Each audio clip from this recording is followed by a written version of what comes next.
S மக்களே, இன்னைக்கு big pass முடிஞ்சது. ஆக்சுவலாக கோர்ட் டாஸ் தான் மெயின் கண்டென்ட்டு. பட் அதுலேயே வந்து நிறைய போட முடியல, நிறைய எடிட்டு, நிறைய கட்டு. நான் லைவில் கோர்ட்டோட ஃபர்ஸ்ட் ஜட்மெண்ட் வரைக்கும், அதாவது அமித்தும் திவ்யாவும் தனித்தனியாக சொன்னாங்க இல்லையா, அந்த ஜட்மெண்ட் வரைக்கும் பார்த்தேன். அதுக்கப்புறம் 1 hour எபிசோட் வந்தாச்சு.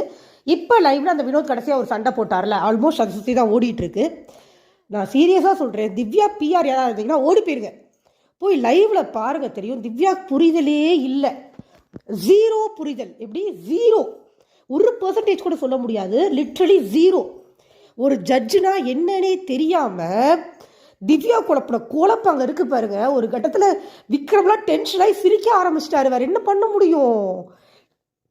ஜட்ஜுனா என்னன்னு சாதாரண பாமர மக்களுக்கு கூட தெரியும். இதுக்கு வந்து எனக்கு எக்ஸ்போஷர் இல்லைன்ற பதிலாம் திவ்யா சொல்லவே முடியாது. சினிமாக்களில் காமிச்சிருக்காங்க, எத்தனை சினிமாவில் எக்ஸ்பிளைன் பண்ணியிருப்பாங்க.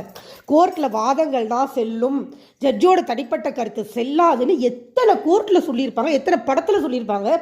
திவ்யா என்ன படமே பார்க்காம வளர்ந்தாங்களா? எனக்கு ஒன்றுமே தெரியல. நீங்கள் படிச்சிருக்கணும், படிப்பறிவு இருக்கணும்னு கூட அவசியம் இல்லை. ஒரு படம் பார்த்துருந்தீங்கன்னா கூட கோர்ட்னா என்னன்னு தெரிஞ்சிருக்கும். லிட்ரலி திவ்யா உளறிட்டு இருந்தாங்க சீரியஸாக ஜட்ஜ்மெண்ட்டுன்னு. சரி, ஓகே, நம்ம ஃபர்ஸ்ட்லேருந்து போவோம்.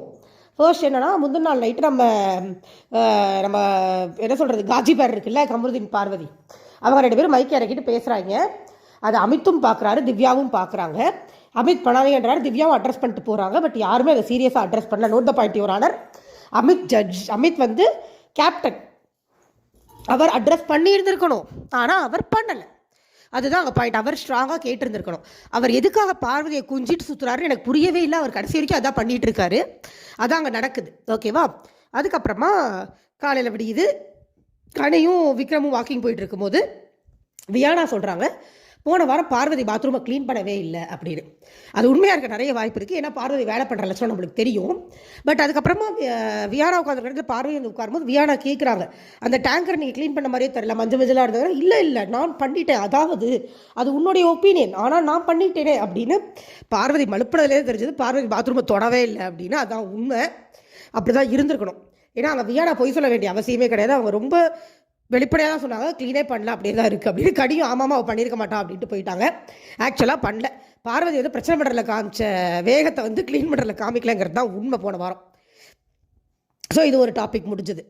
இதுக்கப்புறமா எல்லாம் ஜாலியாக பேசி சுற்றிட்டு இருந்தாங்க. ரொம்ப பெரிய டாப்பிக்கெல்லாம் ஒன்றும் போல். மார்னிங் டைமில் இந்த சாண்ட்ரா சமைச்சிக்கிட்டு இருந்தாங்க.